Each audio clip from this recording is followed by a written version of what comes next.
Hello everyone, dear student. Today we will start chapter 3, issue of debenture of corporate accounting book of BCom third semester. Dear students, पहले हम इसका chapter 1 issue of shares कर चुके हैं, इसलिए हमने chapter 3 start कराया issue of debenture, ताकि आपके लिए इजी हो, क्योंकि दोनों सिमिलर से ही हैं हमारे पास, उनकी एंट्रीज बहुत सिमिलर हैं। तो पहले आइए इसकी थ्योरी कर लेते हैं। Meaning of debenture. डिबेंचर का मीनिंग क्या होगा आपका? Debenture is a written acknowledgement of a debt taken by a company as they are issued under the seal of company. Debenture क्या होता है? एक रिटर्न एग्रीमेंट, रिटर्न एक्नॉलेजमेंट होता है, जिसमें लिखा होता है कि इसने किस पर्सन ने उसको लिया है। इनका पूरी डिटेल होती है, कंपनी का नेम होगा, कंपनी की सील होगी, बाकायदा कंपनी की सील होगी, जिसपे हमारे पास क्या होता है, इसमें प्रॉपर फॉर्म में ये होता है। डिबेंचर एक तरह से एक लोन है, ये बात ध्यान रखेंगे। डिबेंचर एक लोन की तरह ही होता है हमारे पास। उसकी जो रेट होती है वो बिल्कुल फिक्स होती है। अगर पेमेंट भी करनी है, पहले मान लो कंपनी वाइंड अप हो रही है, कंपनी लॉस की तरफ जा रही है, तो सबसे पहली जो पेमेंट होगी वो डिबेंचर होल्डर्स को की जाएगी। अब आपके पास है इसके करेक्टरिस्टिक्स। करेक्टरिस्टिक में क्या क्या आएगा हमारे पास? एक रिटर्न प्रॉमिस है, ध्यान रखेंगे। डिबेंचर जो होता है हमारे पास रिटर्न में लिखा होता है कि उसने कंपनी से इतना डेट लिया है या कंपनी ने उससे इतना डेट लिया है। फिर हमारे पास है एक लोन इंस्ट्रूमेंट है, ये फिक्स रेट ऑफ इंटरेस्ट होती है, इसमें कॉमन सील है, सील लगी होती है कंपनी का। अगर सील नहीं लगी हुई तो हम ये मानकर नहीं चलेंगे कि ये उस कंपनी का जो है एक प्रॉपर एक्नॉलेज है। रिडीमेबल है, एक टाइम के बाद उनको रिडीम किया जा सकता है। जो भी डिबेंचर होल्डर्स होंगे वो क्या है? क्रेडिटर्स है, ना कि ओनर्स है। जैसे शेयर होल्डर्स की अगर हम बात करें, वो क्या है हमारे पास? ओनर्स। और ये क्या है? हमारे क्रेडिटर्स है। नो वोटिंग राइट, कोई वोटिंग राइट इनको नहीं होता है हमारे पास। और उसके बाद है प्रायोरिटी फॉर रीपेमेंट की प्रायोरिटी भी इन्हीं को होती है, सबसे पहले डिबेंचर्स की। अब हमारे पास डिबेंचर्स जो होती है ना, उसकी एक फिक्स रेट होती है। कभी भी आप डिबेंचर देखोगे ऐसे लिखा होगा 8% डिबेंचर, उसका मतलब है कि पहले से फिक्स है कि 8% रेट होगी। जो ये रेट फिक्स होती है उसी को हम बोलते हैं कूपन रेट। नेक्स्ट है हमारे पास बॉन्ड। बॉन्ड क्या होगा हमारे पास? बॉन्ड जो है ये सिमिलर होता है डिबेंचर्स की तरह ही, और इसकी जो हमारे पास पहले जो होता था बॉन्ड, वो गवर्नमेंट इशू करती थी। लेकिन आजकल क्या है, सभी भी प्राइवेट या सेमी गवर्नमेंट एजेंसीज भी बॉन्ड इशू करती हैं। और दोनों के बीच में जो डिफरेंस रहता है, अगर हम बात करें डिबेंचर्स के बीच में और बॉन्ड के बीच में, वो है रेट ऑफ इंटरेस्ट का। रेट ऑफ इंटरेस्ट, जो डिबेंचर की रेट ऑफ इंटरेस्ट है वो फिक्स होती है, और इसकी कई बार फिक्स नहीं होती। ठीक है, इसकी फिक्स हो भी सकती है स्टार्टिंग में बॉन्ड की, लेकिन कई बार फिक्स नहीं भी होती। जब उनकी फिक्स नहीं होती उनको बोलते हैं हम जीरो कूपन बॉन्ड। नेक्स्ट हमारे पास है types of debentures. Types of debenture में सबसे पहले है हमारा सिक्योर्ड और मॉर्गेज डिबेंचर। सिक्योर्ड डिबेंचर क्या होगा हमारे पास? जो डिबेंचर हमारे सिक्योरिटी, सिक्योर डिबेंचर किसको बोलेंगे? जो पहले से ही सिक्योर है। कब सिक्योर होंगे? जब हम कुछ ना एसेट वगैरह, अपनी पर्टिकुलर एसेट कंपनी रख देते हैं, हम अपनी सिक्योर कर देते हैं। अगर हम लोन की पेमेंट नहीं कर पाए ना, तो आपकी जो एसेट हमने सबमिट कराई है वो आपकी हो जाएगी। तो उसको हम बोलेंगे which are secured either on particular asset of a company called fix charge, या फिर हमारे पास हो गए जो फिक्स चार्ज होते हैं, या और all asset of the company in general called the floating charge. Next है हमारे पास, इसमें यही होता है, अगर कंपनी पे नहीं कर पाती है, अनेबल होती है अपनी रीपेमेंट करने में डिबेंचर की, तो डिबेंचर होल्डर क्या करते हैं? अपनी मनी कैसे रियलाइज कर लेंगे? जो भी उन्होंने उसके पास मोर्टगेज रखा था या जो भी सिक्योरिटी उन्होंने रखी थी उसको बेचकर। नेक्स्ट है हमारे पास अनसिक्योर्ड डिबेंचर। अनसिक्योर्ड डिबेंचर्स कौन से होते हैं? जिसमें कोई भी सिक्योरिटी नहीं होती। अन से ही आपको पता चल रहा है कि नो एनी सिक्योरिटी। इसमें कोई भी सिक्योरिटी हमारे पास नहीं होती। डिबेंचर होल्डर जो होते हैं अनसिक्योर्ड होते हैं at the time of liquidation. अगर कंपनी बंद हो रही है और उन्होंने दिखा दिया कंपनी ने हमारे पास कोई प्रॉफिट नहीं है, तो उनको कुछ भी नहीं मिलेगा। इस टाइप के डिबेंचर जो अब कॉमन नहीं है, ऐसा कोई भी नहीं है। क्यों रिस्क लेना चाहेगा कोई भी? तो इंडिया में ये बिल्कुल भी कॉमन नहीं है unsecured debenture. Now registered debenture. Registered debenture क्या होता है? इसमें नेम एड्रेस जो भी होगा डिबेंचर होल्डर का वो रजिस्टर में लिख दिया जाता है, रजिस्टर ऑफ डिबेंचर होल्डर। जो इस टाइप के डिबेंचर होते हैं वो फ्रीली ट्रांसफरेबल नहीं है, उनको हम जल्दी से ट्रांसफर नहीं कर पाते हैं। नेक्स्ट है हमारे बियरर डिबेंचर। बियरर डिबेंचर वो होंगे जिनका नेम जो होता है ना, नेम जो होगा आपका वो रिकॉर्ड नहीं होता कंपनी में। जैसे कंपनी के रजिस्टर में जिनका रजिस्टर्ड होता है तो वो तो रजिस्टर्ड डिबेंचर होंगे, इनका नहीं होता और ये इजीली ट्रांसफरेबल होते हैं। नेक्स्ट है रिडीमेबल डिबेंचर। रिडीमेबल डिबेंचर उसको बोलेंगे हम जो एक पर्टिकुलर टाइम के बाद अपनी रीपेमेंट करवा सकते हैं। ठीक है, एक स्पेसिफाइड टाइम होगा या इंस्टॉलमेंट के बाद वो क्या कर पाएंगे अपनी पेमेंट, उसको बोलेंगे रिडीमेबल डिबेंचर। इररिडीमेबल डिबेंचर वो डिबेंचर्स होंगे हमारे पास जो कंपनी सिर्फ अपने जब लाइफ टाइम में पे नहीं करेगी, वो पेमेंट कब करेगी? सिर्फ लिक्विडेशन के टाइम पे। लिक्विडेशन मतलब जब कंपनी बंद हो रही है ना, लिक्विडेट हो रही है, सिर्फ उसी टाइम पे डिबेंचर्स की पेमेंट की जाएगी, वो होंगे हमारे irredeemable debentures. Now convertible debenture.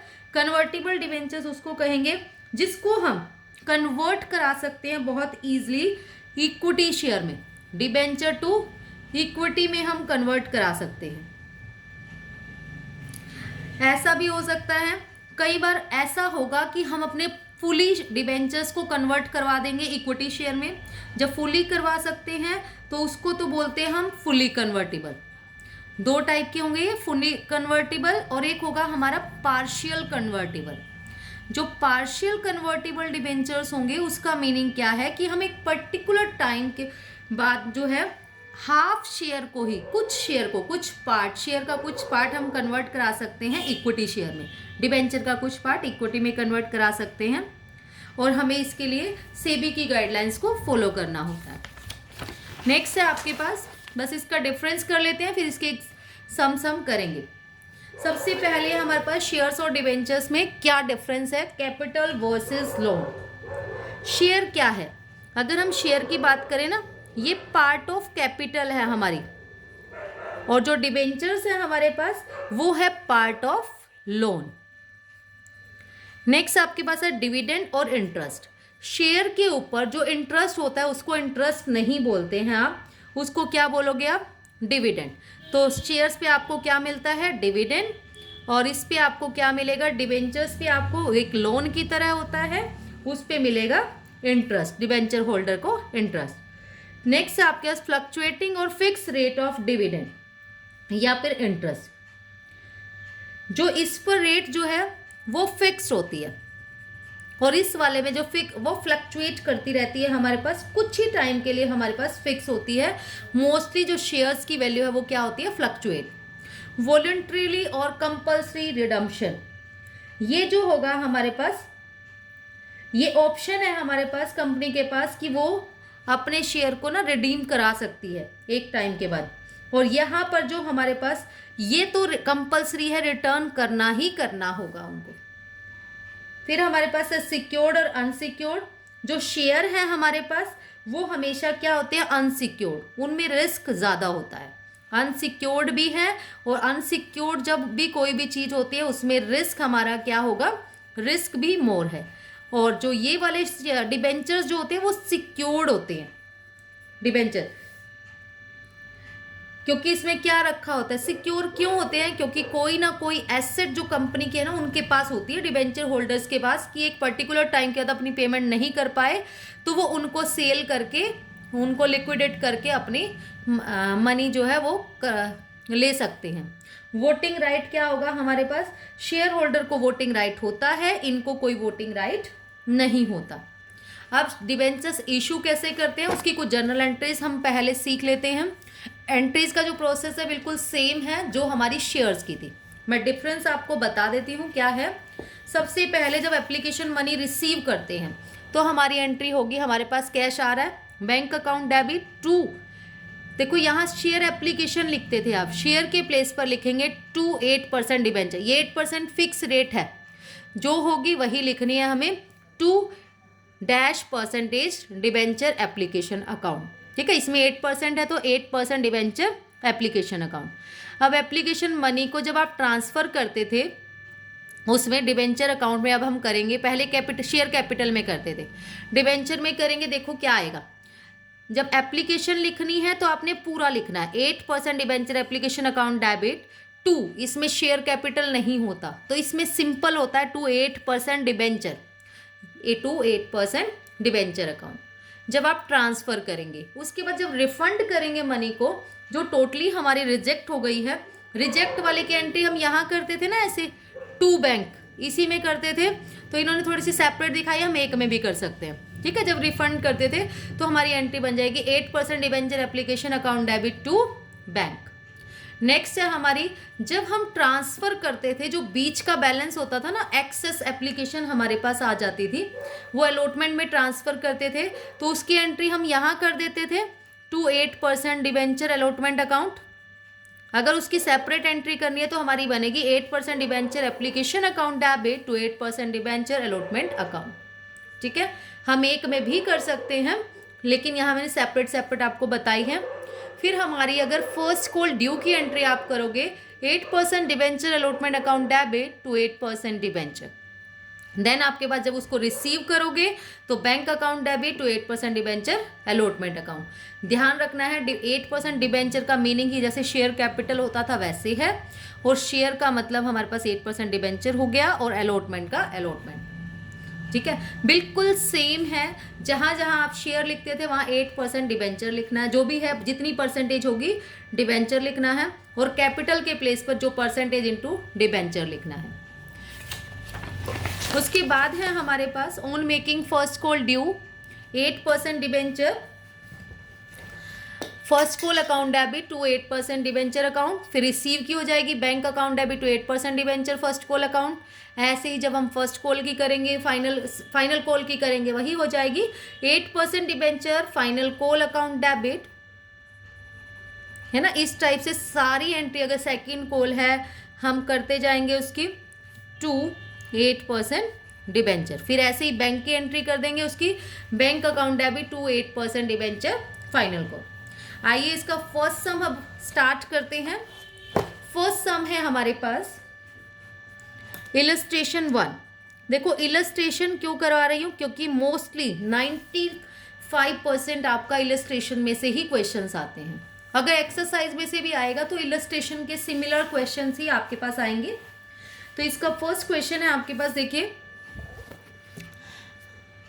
Indian carpet limited issued 1,08% debenture of 100 each at par payable application allotment first call final call. Public ने अप्लाई कितने किए, 1,20,000। ध्यान देंगे आप, देखो हमने इशू जो करे हैं, जो हमारे पास अलॉटेड है, मतलब अलॉटेड हम मैक्सिमम जो हमारी है वो है 1 लाख, लेकिन अप्लाइड कितने हुए 1,20,000, ये है हमारे अप्लाइड। अब हमारे पास इसने कहा 90,000 वालों को तो उसने फुल दे दिए, 90,000 के बदले 90,000। नेक्स्ट 16,000 वालों को उन्होंने क्या दिया, 16,000 वालों को 10,000 डिबेंचर, जो 14,000 थे वो उन्होंने कर दिए रिजेक्ट, ठीक है, मतलब नील। अब देखो अगर आप देखोगे इसको, इन दोनों को प्लस करके देखो 120 बन रहा है, यस 1 लाख बन रहा है, ठीक है।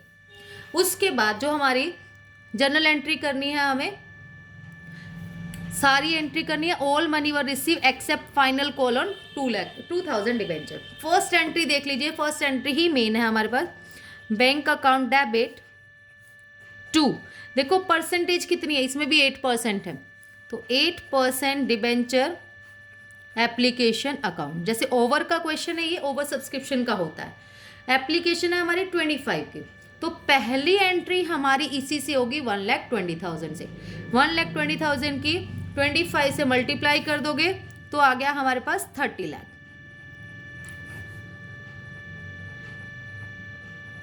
उसके बाद जब हमारी एंट्री बनेगी 8% debenture application account debit to हमारे पास क्या आएगा, पहले शेयर कैपिटल डालते थे ना हम, तो खाली 8% डिबेंचर। देखो 8% डिबेंचर, इसको भूल जाना अब आपने 120 को कि वो भी था। अब 1 लाख से ही एंट्री होगी हमारे पास। 1 लाख इंटू 25, ये 25 लाख यहाँ आ गया। उसके बाद जो ये रिजेक्ट वाला है नील, वो किस में जाता है, टू बैंक में आ जाएगा हमारे पास। ये है 14,000 इंटू 25, 14 टू 28 और 7 35,000 यहाँ से आ गया, 3,50,000 सॉरी। उसके बाद 2 जो बीच का डिफरेंस होता है इनका आपस में, वो कहाँ जाता है, अलॉटमेंट में, टू 8% डिबेंचर अलॉटमेंट अकाउंट। तो जो अलॉटमेंट पे जाएगा वो है 16,000 इंटू 6,000 इंटू 25 को 6 से करोगे 1,50,000। क्या इनका टोटल इसके ऊपर जितना बन रहा है, यस बिल्कुल बन रहा है ना, पूरा सेम बन रहा है। तो हमारा ये आ जाएगा 30 लाख। सेकेंड एंट्री जो हमारी बनेगी वो बनेगी 8% debenture allotment account to 8% debenture account. देखो डिबेंचर अलॉटमेंट की जो एंट्री होगी वो आपने कैसे करनी है। डिबेंचर अलॉटमेंट है हमारे पास 25 की, आपने 1 लाख से ही एंट्री करनी है, बाकी से नहीं। 1 लाख की 25 से 25 लाख। अब जब बैंक में एंट्री आप डालोगे, bank account debit to 8% debenture allotment account. देखो बैंक में कितना जाएगा, इतने आने थे 25 लाख, उसमें से कितने आ चुके हैं हमारे पास पहले 1,50,000, वो सब्ट्रैक्ट कर लेना, वो हमारा यहाँ चला जाएगा 23,50,000। ठीक है। उसके बाद तो सिंपल एंट्री है, देखो ध्यान से देखना। नेक्स्ट फर्स्ट कॉल की एंट्री है। फर्स्ट कॉल की एंट्री हम करते हैं, पेज टर्न कर लेती हूँ। फर्स्ट कॉल की जो एंट्री है हमारे पास सिंपल बनेगी, वो भी 8% डिबेंचर फर्स्ट कॉल। पहले ड्यू की एंट्री हम दिखाते हैं, टू 8% डिबेंचर अकाउंट, वो बनेगी 30 लाख।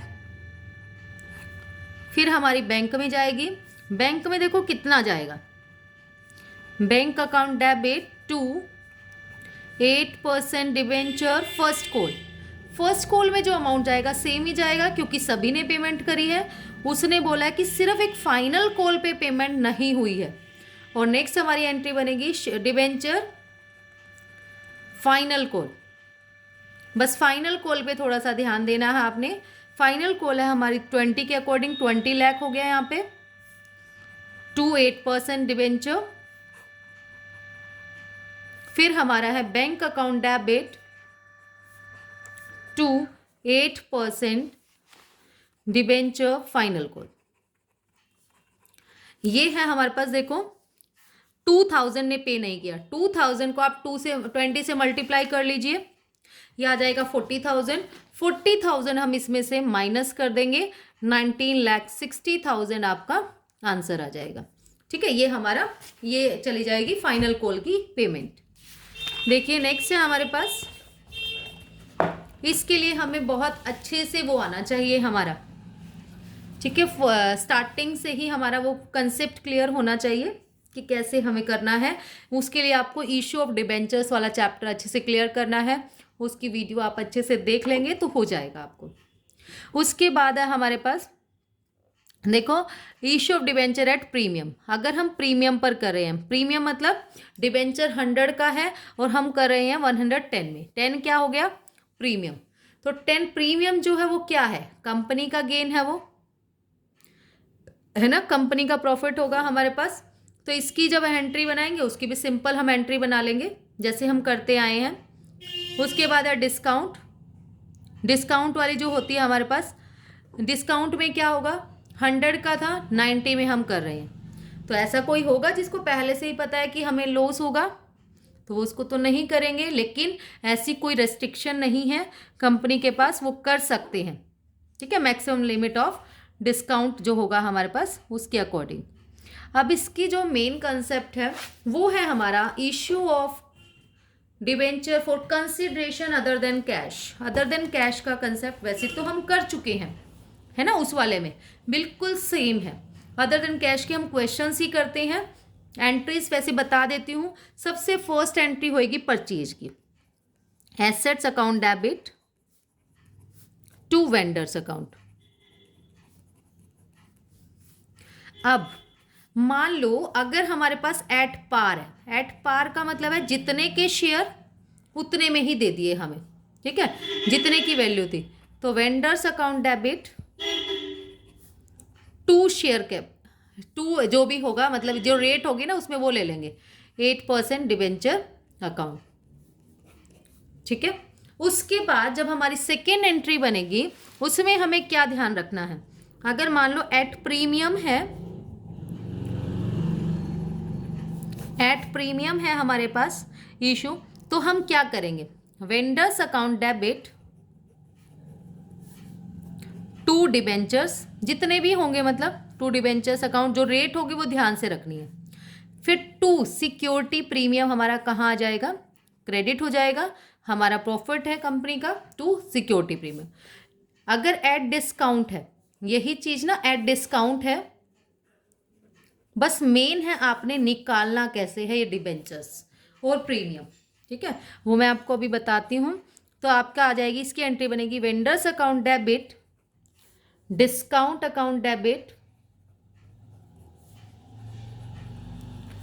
टू, जो रेट होगी वो लिख देंगे 8% डिबेंचर अकाउंट। ठीक है, अब देखो क्वेश्चन से आपको बहुत अच्छे से समझ में आएगा। इलस्ट्रेशन नंबर 1-2 है, a company purchase asset of a book value of 990 from another company. एक ने बुक खरीदी है, ठीक, एसेट खरीदी है, उसकी बुक वैल्यू है 990। एग्री हो गया कि परचेज कंसिडर वो पे करेंगे उसके बदले में। देखो उसके बदले में कैश ना देके ना उसको 11% डिबेंचर दे रहे हैं 100 ईच।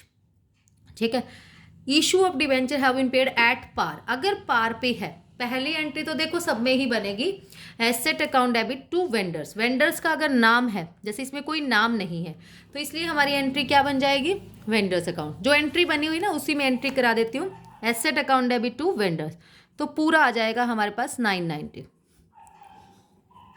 ठीक है, नेक्स्ट उसने कहा है हमारे पास एट डिस्काउंट, नहीं एट पार की जब एंट्री, ये तो परचेज की एंट्री है, अब एट पार है तो हमारी vendors account debit to 8% debenture. तो फुल वैल्यू हमारी देखो, इसमें जो डिवेंचर है ना वो 11% रेट है, आपने 11% ही डालनी है। ठीक है, तो एट पार है तो मतलब जितने के थे उतने में 990। नेक्स्ट है आपके पास एट प्रीमियम है। अब प्रीमियम में आपने एक बात ध्यान रखनी है, वेंडर्स में तो 990 ही जाएगा हर बार, लेकिन इसमें क्या जाएगा, अब डिबेंचर में और प्रीमियम में। अगर प्रीमियम है तो आप पहले नंबर ऑफ डिबेंचर्स निकालेंगे। नंबर ऑफ डिबेंचर कैसे निकालोगे आप, जो वैल्यू है वेंडर्स वाली अपोन में। ठीक है, अपोन में क्या होगा, एक डिबेंचर देख लो कितने का है, डिबेंचर है 100 का, 100 है तो 100 लिखो, प्लस कितने परसेंट है discount.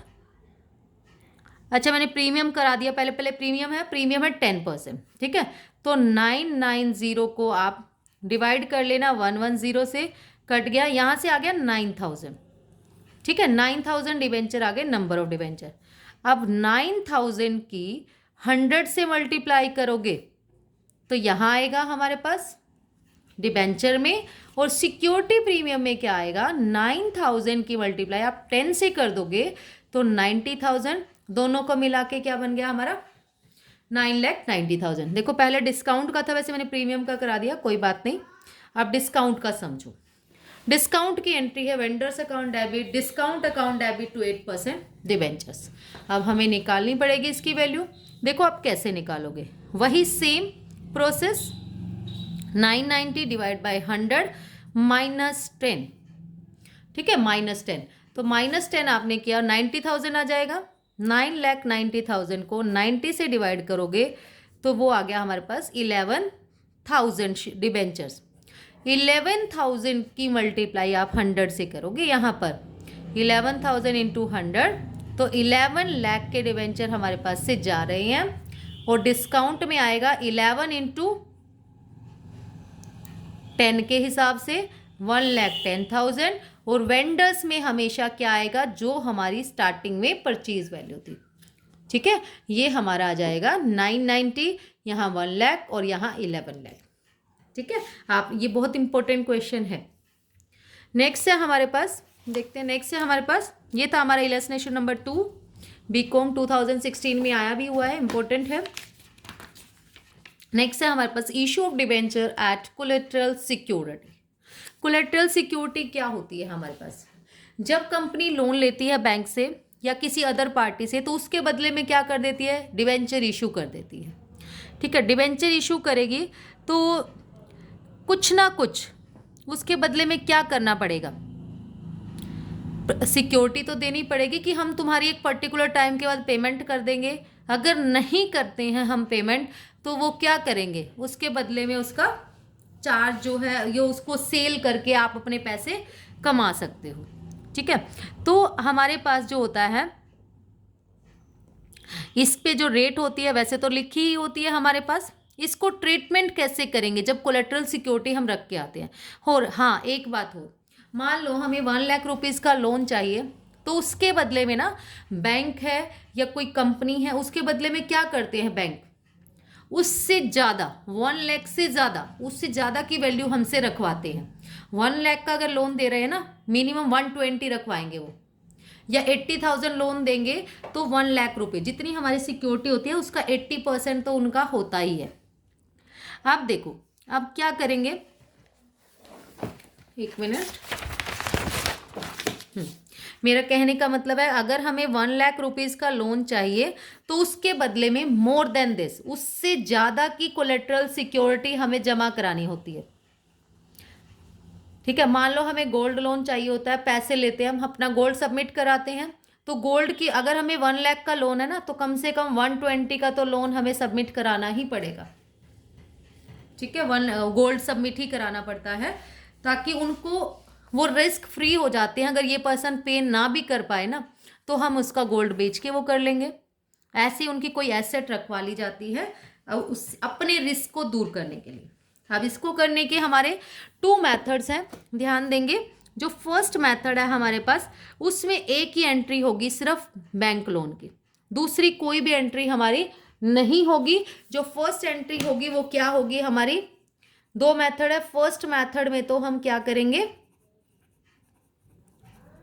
Bank account debit to bank loan, सिर्फ सिंपल एक एंट्री दिखाएंगे, bank account debit to bank loan account, जितने का होगा हम उसकी पेमेंट कर देंगे। इसका मतलब ये होता है, वो दूसरी एंट्री इसलिए नहीं करते डिबेंचर वाली एंट्री, क्योंकि इसमें जो जब हम सिक्योरिटी के प्लेस पर, अपने गोल्ड के प्लेस पर एक डिबेंचर सबमिट करा रहे हैं, है ना, तो इसके बदले में क्या होगा, इसलिए नहीं करते कई बार एक मेथड में कि वो मान लेते हैं कि हम डिबेंचर तो असली भी तो इशू नहीं कर रहे ना, हम तो उसको रख रहे हैं एज अ सिक्योरिटी। ठीक है, एज अ सिक्योरिटी बैंक वाले डिबेंचर्स रख देंगे, ये कंपनी वाले डिबेंचर रख देते हैं, तो डिबेंचर होल्डर कभी तो पेमेंट करे मांगेंगे, वो करेंगे, है ना, तो उसके बदले में वो उनका जो है लॉस नहीं होता। अब उसके बाद है हमारे पास, अगर सेकंड जो मेथड है इसका, उसमें ये दोनों चीज दिखाते हैं। वैसे मुझे तो सेकंड मेथड अच्छा लगता है। फर्स्ट मेथड है bank account debit to bank loan, first तो यही एंट्री होगी। फिर सेकंड वाली जो एंट्री होगी हमारे पास, जब वो इशू कर रहे हैं कोलेटरल सिक्योरिटी में डिबेंचर, तो debenture suspense account debit, debenture suspense account debit to debentures. ठीक है, डिबेंचर सस्पेंस टू डिबेंचर्स। अब भी देखते हैं हम इसका फर्स्ट मेथड है हमारे पास, बुक में देखते हैं, इलस्ट्रेशन नंबर 6 है हमारी। A company had 10 lakh 12% debenture outstanding as on 1 April 2000। देखो इतने तो पहले से आउटस्टैंडिंग थे। कंपनी टूक अ लोन ऑफ 2000, 10 लाख थे पहले, 2 लाख का लोन ले लिया स्टेट बैंक ऑफ इंडिया से, अगर और उसके बदले for with the company place with the bank debenture for 2,50,000 as collateral security, उसके बदले में बैंक ने 2,50,000, इसने कंपनी ने ना 2,50,000 के बैंक में रखे हैं debentures as a collateral security.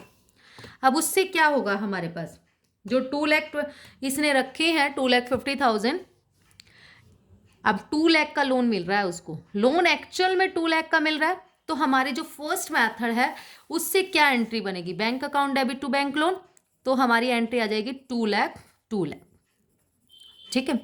Next हमारे जो सेकेंड मेथड है उसमें बैंक में से तो लोन तो हमें 2 लाख का ही मिल रहा है, लेकिन अगर हम सेकेंड एंट्री की बात करें, हम अपनी सिक्योरिटी कितनी रख रहे हैं, ये यहाँ आएगा कि अपने डिबेंचर्स कितने के रख रहे हैं, 2,50,000, तो इसमें हमारी एंट्री आ जाएगी 2,50,000, ठीक है। इसमें दोनों रिकॉर्ड हमारे पास आ जाते हैं, फर्स्ट मेथड में वो डिबेंचर वाला नहीं आता। अब इसमें जो मेन होता है, इसमें होता है कंपनी की बैलेंस शीट में दिखाएं कैसे दोनों मेथड को। देखिए जो फर्स्ट मेथड है बैंक टू बैंक लोन हमने कर दिया, ठीक है, बैलेंस शीट में दिखाने से ही आपको पता चलेगा, और सबसे स्टार्टिंग में आपको यहाँ जरूर लिखना पड़ेगा, बिल्कुल ज़रूर, कि हमारे पास इसकी एंट्री हम कैसे करेंगे, loan taken from bank and 2,50,000 deposited in collateral security, ये जरूर लिखेंगे हम इसमें जो हमारी नरेशन है। अब देखो इसको बैलेंस शीट में कैसे शो करते हैं, ये बैलेंस शीट है, ये नोट्स टू अकाउंट, पहले नोट्स टू अकाउंट्स देख लीजिए। नोट्स टू अकाउंट में हमारे पास आउटस्टैंडिंग जो डिबेंचर थे वो थे 10 लाख, हमने 10 लाख रख दिया आउटस्टैंडिंग डिबेंचर। फिर हमने कितने का और लोन लिया, bank loan 2 lakh, bank loan दिखाएंगे ना कि कोलेट्रल सिक्योरिटी दिखाएंगे, ध्यान रखना है। 12% जो डिबेंचर थे वो थे पहले हमारे पास 10 लाख, ठीक है, फिर 2,50,000 और ये 2 लाख का हमने लोन लिया, तो हमारी लॉन्ग टर्म बोरोइंग कितनी हो गई, बोरोइंग दिखानी है हमें, हमारा लोन आउटस्टैंडिंग कितना हो गया 12 लाख का, ठीक है, हमें इतना पे करना है। ये क्यों नहीं दिखाया यहाँ पे 2,50,000, क्योंकि एक्चुअल में इशू तो करे ही नहीं गए ना, वो सिर्फ रखे गए हैं वहाँ पे एज अ मॉर्गेज।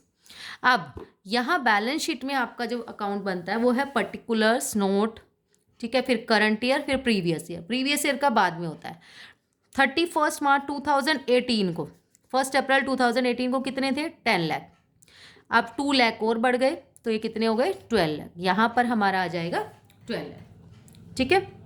नेक्स्ट है आपके पास, अगर हम ऐसा मान के चलते हैं कि हम जो है डिबेंचर्स वाला भी इशू कर रहे हैं, उसकी सेकेंड एंट्री हमारी बनेगी bank account debit to bank loan पूरा 2 लाख, फिर debenture suspense account debit to debenture 2,50,000। मेन मैंने क्या बताया आपको, मेन आपको ध्यान रखना है यही वाली चीज़ बैलेंस शीट, ठीक है। बैलेंस शीट में नोट्स टू अकाउंट पे आइए, 12% डिबेंचर थे, देखो हमारे 12% डिबेंचर, आपने ध्यान रखना टोटल कितने डिबेंचर हो गए 12,50,000, लेस कर दो उसमें से डिबेंचर सस्पेंस 2,50,000, ये बच गए हमारे पास 12 लाख, फिर बैंक लोन 2 लाख का, ये भी 12,000, बस बैलेंस शीट, ठीक है। इसमें बस थोड़ी सी डिफरेंस ये वाला है कि हमें यहाँ पे भी शो करना पड़ेगा कि टोटल तो हमारे 1250 हो गए थे, उसमें से 2,50,000 हमने माइनस कर दिए, 12 लाख आ गया, 10 लाख आ गया, और बैंक लोन में हमारे 2 लाख, ठीक है, 12। नाउ नेक्स्ट है हमारे पास इलस्ट्रेशन नंबर 7, जो इलस्ट्रेशन नंबर 7 है हमारे, a company issue debenture of 1 lakh which were issued as follow: 4 cash at 90%, 50,000 nominal, 4 creditor for 20,000, capital expenditure in satisfaction of his claim। Bankers देखो हमारे पास कुछ एंट्रीज है, ये कंपनी ने जो इशू करे ना 1 लाख डिबेंचर इशू करे, वो कैसे कैसे करे, 50,000 तो 90% कैश पे, 25,000 क्रेडिटर को पेमेंट कर दी, 25,000 एज अ कोलेट्रल सिक्योरिटी, ठीक है, 15,000 की, 15,000 का लोन लिया, उसके बदले में 25,000 उसने कोलेट्रल सिक्योरिटी में रख दिए। अब इसने कहा जनरल एंट्री बनाओ, इशू जो है 1 और 2 वाले जो है रिडीम हो जाएंगे 10 ईयर के बाद। How should be the debenture B dealt in preparing the balance sheet of the company, balance sheet में कैसे शो करेंगे। फर्स्ट एंट्री देख लीजिए, पहले तो जो हमने इशू करे हैं किस पे, कैश पे एट 90%, तो हमारी जनरल एंट्री क्या बनेगी, जब हम दिखाते हैं पहले इशू की एंट्री बनेगी bank account debit to debentures, है ना, एप्लीकेशन या जो भी लिखेंगे। तो bank account debit to debenture application and allotment account, इसका 90% आएगा, 50 का 90% आ गया 45,000। देन डिस्काउंट भी शो करेंगे, फिर हम ट्रांसफर की एंट्री करते हैं। ये तो एप्लीकेशन रिसीव की, फिर ट्रांसफर की एंट्री।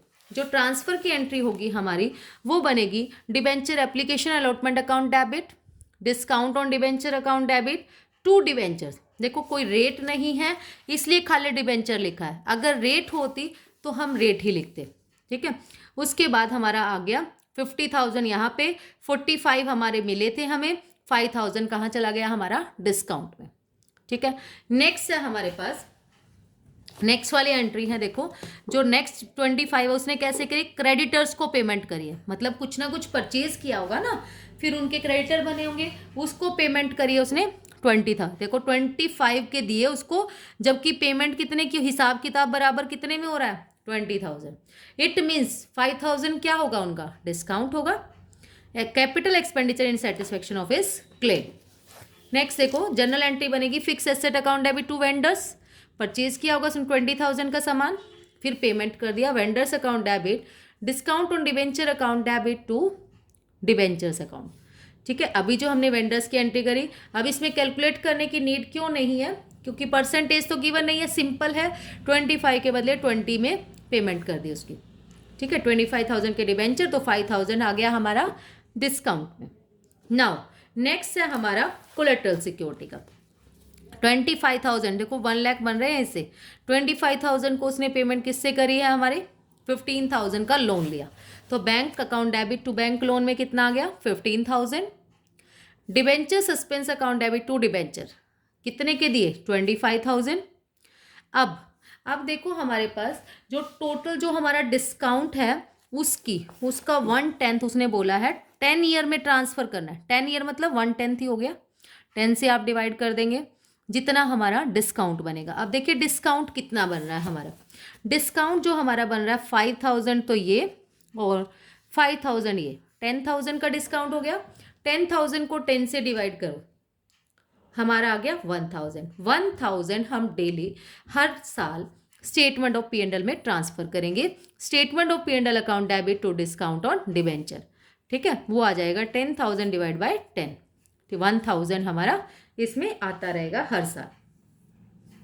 अब इसकी जर्नल एंट्री है, जर्नल एंट्री में हमारे पास है, देखो इक्विटी एंड लायबिलिटी में शेयर कैपिटल तो नहीं है, रिजर्व एंड सरप्लस है हमारे पास। रिजर्व एंड सरप्लस का नोट्स टू अकाउंट पहले हम चेक करते हैं, ये स्टेटमेंट ऑफ P&L वाला था ना, यही हमारा पहले नोट्स टू अकाउंट बनाते हैं। वैसे इसकी बैलेंस शीट के लिए 1,000 वहाँ से आया था, वो हमने यहाँ डाल दिया। एक्चुअल में लॉन्ग टर्म बोरोइंग हमारी कितनी है, ठीक है, लॉन्ग टर्म बोरोइंग हम लिखेंगे इसमें, यहाँ से आपको बताती हूँ पहले। रिजर्व एंड सरप्लस में तो ये चला गया statement of P&L account 1,000। Long term borrowing में कितना आएगा, डिबेंचर थे हमारे 1 लाख के, उसमें से डिबेंचर सस्पेंस आपने माइनस कर दिया 25,000, ये आ गया 75। फिर बैंक लोन कितने का है हमारा 15 का, तो यहाँ से आया हमारे पास 15 और 75 दोनों प्लस करके 90,000, ये हमारा वहाँ चला जाएगा लॉन्ग टर्म बोरोइंग में। फिर जो नॉन करंट एसेट है डिस्काउंट ऑन डिबेंचर्स है हमारे पास, वो देखेंगे हम कितना है, डिस्काउंट ऑन डिबेंचर है हमारे पास 8,000, कैश एंड कैश इक्विवेलेंट कितना है 60, डिस्काउंट ऑन डिबेंचर 1,000, तो ये सारा हमारा यहाँ ट्रांसफ़र होके चला गया है, ठीक है। टोटल हम इसमें प्लस कर देंगे तो हमारा आ जाएगा, यहाँ से एसेट और लायबिलिटी का टोटल हमारा सेम आ रहा है, सेम हमने एंट्रीज में फिक्स कर दिया। ये क्वेश्चन जो है हमारे पास क्वेश्चन नंबर 7, यहाँ तक जो इसके चैप्टर के इशू ऑफ डिबेंचर्स के चैप्टर बहुत ही इंपॉर्टेंट है। इसकी जब भी हमारे एक नेक्स्ट जो होगा उसके बाद हम नेक्स्ट करेंगे रिडम्पशन ऑफ डिबेंचर। पहले मैंने इसलिए ही स्टार्ट कराया था डियर स्टूडेंट, क्योंकि इशू ऑफ शेयर हो चुका है, वो आपके लिए ईजी होगा। Okay, that's all about today, thank you so much. और नेक्स्ट टॉपिक हमारा होगा इंटरेस्ट ऑन डिबेंचर्स और रिडम्पशन ऑफ डिबेंचर्स। अगर वीडियो आपके लिए यूज़फुल हो, हेल्पफुल हो, तो प्लीज़ वीडियो को लाइक, शेयर एंड सब्सक्राइब ज़रूर करें। Thank you.